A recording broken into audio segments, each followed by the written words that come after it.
Bienvenidos a su programa Bitácora Mexicana, este espacio de diálogo, de debate sobre la realidad del país, de la televisión pública.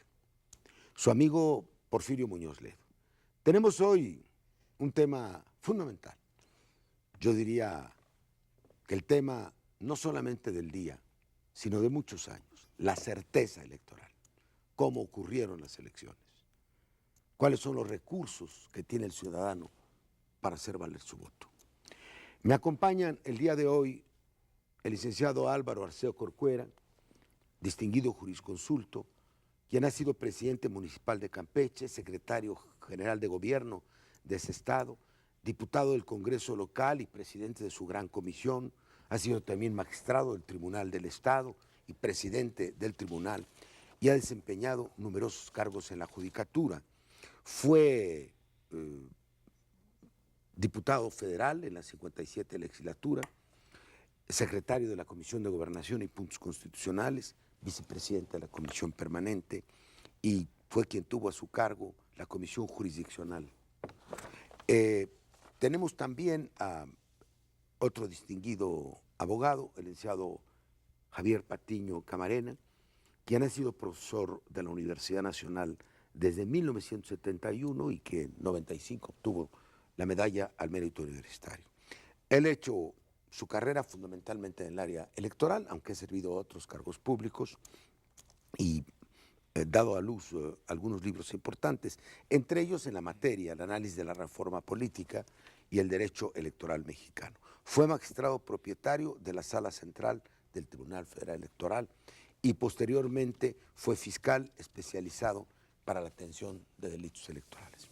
Nos acompaña también el señor licenciado Arturo Núñez Jiménez, que es licenciado en Economía por la Universidad Nacional, que entre 1971 y 76 fue funcionario del Estado de Tabasco, que ha tenido numerosas actividades académicas, fundamentalmente el Instituto Nacional de Administración Pública, quien fuera director general de Desarrollo Político y subsecretario de Gobierno y de Desarrollo Político de la Secretaría de Gobernación, fue el segundo director general del IFE, posteriormente volvió a ocupar la subsecretaría de Gobierno, fue coordinador de la fracción parlamentaria del PRI en la 57 legislatura y ha sido consultor externo de la División de Asuntos Electorales de la Organización de las Naciones Unidas. Yo quisiera que en este caso, porque el tema es complejo, que está muy a vivo en la conciencia pública, que comenzáramos por hacer una especie de panorama. ¿Qué fue la elección? ¿Cómo fue la elección? Hay una idea generalizada de que hubo abusos, excesos, parte fundamentalmente del gobierno, violación de normas electorales a lo largo del proceso, pero que también las hubo desde luego el día de la jornada electoral. Y a veces se establece cierta confusión. ¿Fue fraude el día de la jornada electoral o fue una irregularidades durante todo el proceso? ¿Y qué valor y peso jurídico tienen estos dos ámbitos, mi querido amigo Álvaro? Quizá una de las respuestas a lo que viene ocurriendo la podemos encontrar en una tesis relevante del Tribunal Electoral del Poder Judicial de la Federación. Esa tesis se llama Paquetes Electorales. Solo en casos extraordinarios se justifica su apertura ante el órgano jurisdiccional. Solo en casos extraordinarios. Al efecto de alcanzar el objetivo de certeza. El objetivo de certeza que es uno de los principios rectores en las elecciones. Y que da título a este programa. Exactamente. Y cuando el tribunal llega a la conclusión de que solo se puede alcanzar la certidumbre y ha agotado todos los medios posibles para dilucidar la situación, entonces usa otros elementos, como en este caso fue esa diligencia para mejor proveer, que es la de examinar los paquetes electorales. Entonces, si el tribunal llegó a la conclusión de que había que abrir paquetes electorales, él mismo está calificando con el mero hecho de ordenar esa diligencia. Que hay irregularidad, lo está reconociendo. Número uno. Y número dos, que hay incertidumbre. y que ha agotado todos los recursos para poder borrar la duda, no lo ha conseguido y entonces ¿Pero lo va a ya agotó los intentar recursos? a través, sí, solamente después de que ha agotado todos los recursos, no encuentra ningún otro, entonces se llega a esa medida extraordinaria que es ordenar la apertura de los paquetes electorales. Por lo ¿Y tanto, cuál es la consecuencia? la consecuencia es que nos puede llevar a una modificación efectivamente del conteo, del cómputo que tiene a su cargo también el tribunal. Si hay errores aritméticos, digamos, si Bueno, pusieron si una hay- cifra equivocada, si no contaron bien, Sí. es del ábaco. Sí, nada más que, sí, el recurso del ábaco. Nada más que en este caso no hablaríamos solamente de errores numéricos, porque eso no llenaría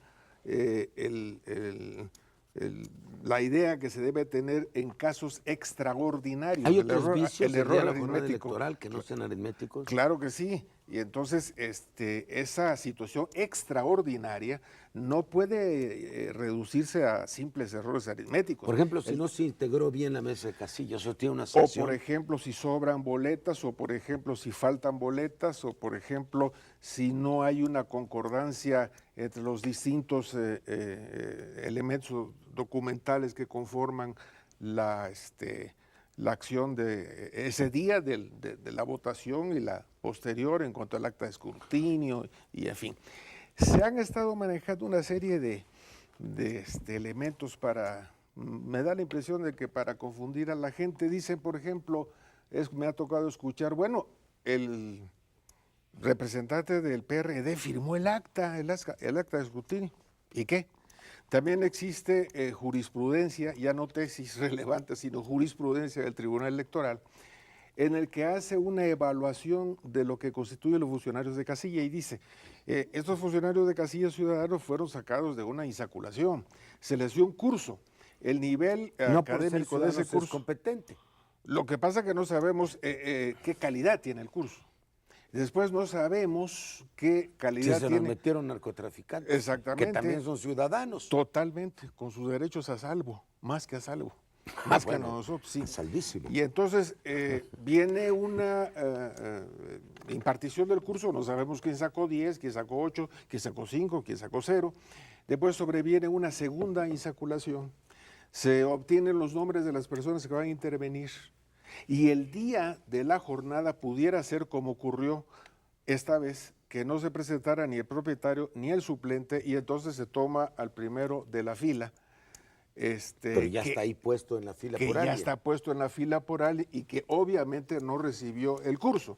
Entonces, tomando en cuenta todos esos elementos, Hay el que tribunal investigarlos a fondo. dice, bueno, si firmaron, es un valor menor, no es un cuerpo especializado y no puede estar ninguna firma de ningún particular por encima de disposiciones de orden público, como es Muchas el gracias, COFIPE, Álvaro. como es la Constitución. Vamos y a otros. circular. Arturo, hay una pregunta implícita en lo dicho por Álvaro. Dice, ya reconoció el tribunal que hay un principio de incertidumbre, aparte de lo procesal.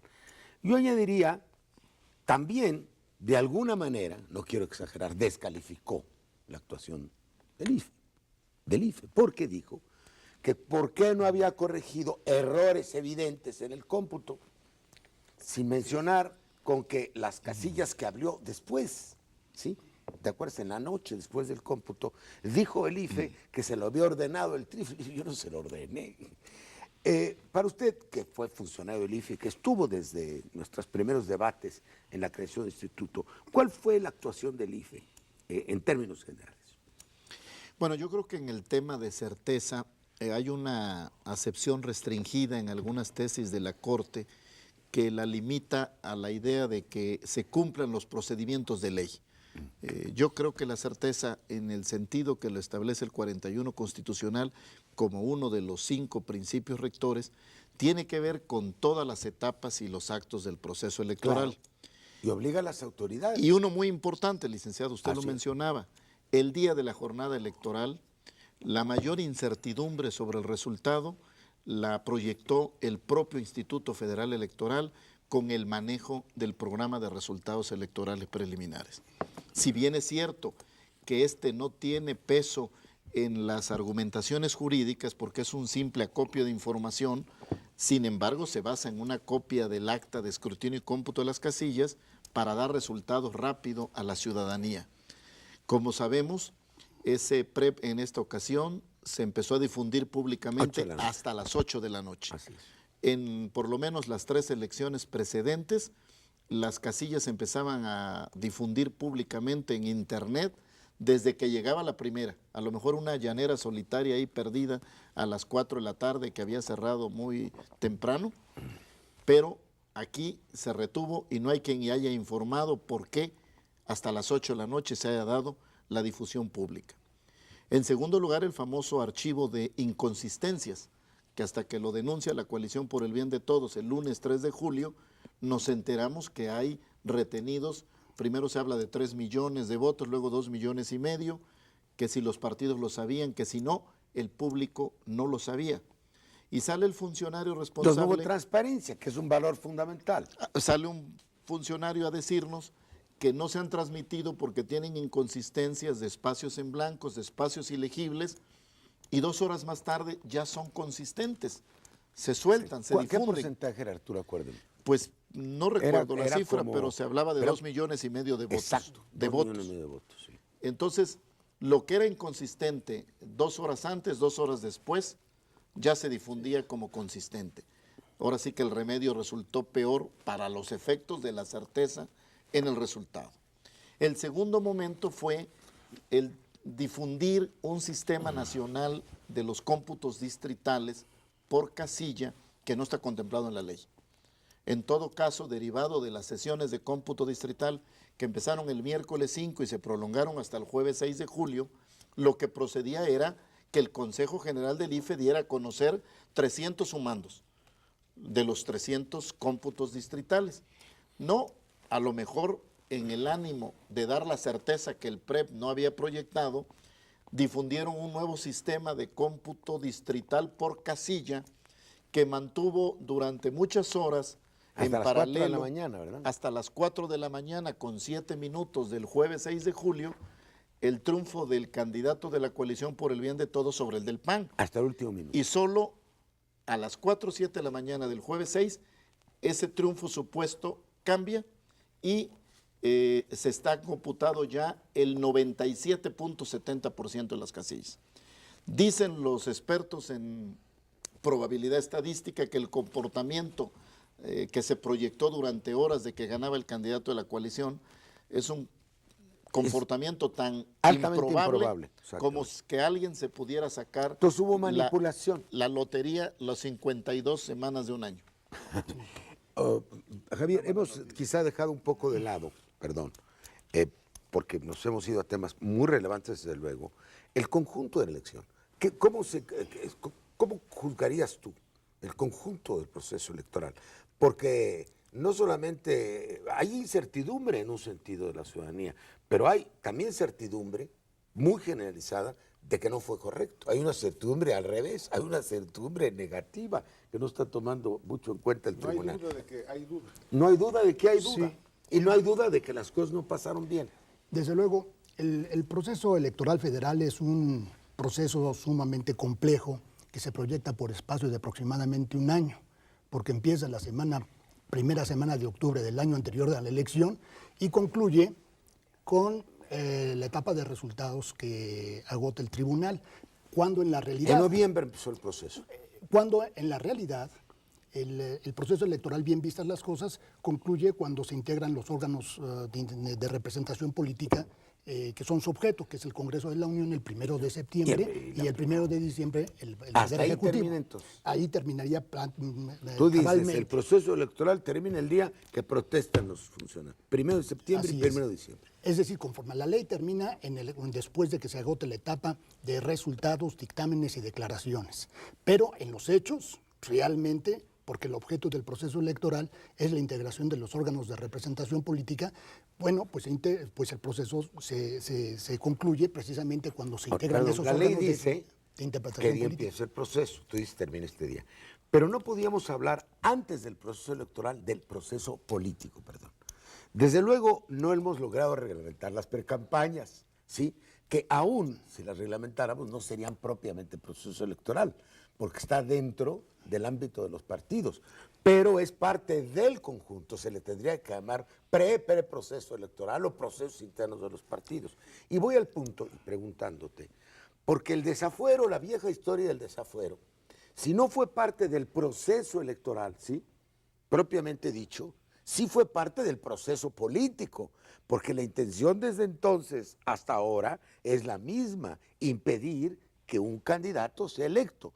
¿Estoy bien o estoy mal? Sí, indudablemente, pues esto ya se vio en el pasado, de que efectivamente la ley, porque las leyes, hay leyes de todo tipo, de todo corte, hay unas leyes que son claras, diáfanas y sencillas, y las hay otras que son... ¿Las hay en México? Sí, hay algunas. ¿O estás hablando de Alicia en el las País hay. de las Maravillas? Sí, las hay algunas, pero también las hay que son confusas, Las de la época confusas de y Juárez, difusas. las ¿no? de la época de Juárez. Decía tu amigo y maestro Jorge Carpizo, ¿no?, que las leyes con tanta negociación están llenas de cláusulas borrachas, Bueno, sí, ahí porque sí. es un poquito Está para bien. acá y un Es poquito correcto, para acá, y al final de la lectura del conjunto ya no se supo qué pasó, ¿no? Así es, efectivamente. Bien, a mí una cuestión que me interesaría mucho traer a la mesa, resulta fundamental, es el planteamiento de que se cuenten los votos voto por voto y casilla por casilla. Y voy a explicar muy brevemente por qué. Me da la impresión que en este planteamiento lacónico se subsumen 4 grandes reivindicaciones del constitucionalismo mexicano. Sabiduría popular. El respeto al sufragio, la legitimidad, la legalidad y la gobernabilidad.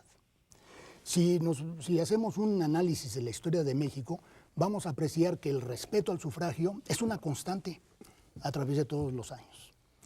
Empieza con el nacimiento de México, la vida Es una independiente. reclamación constante y es una violación constante. Y también una Ambas. violación constante, efectivamente.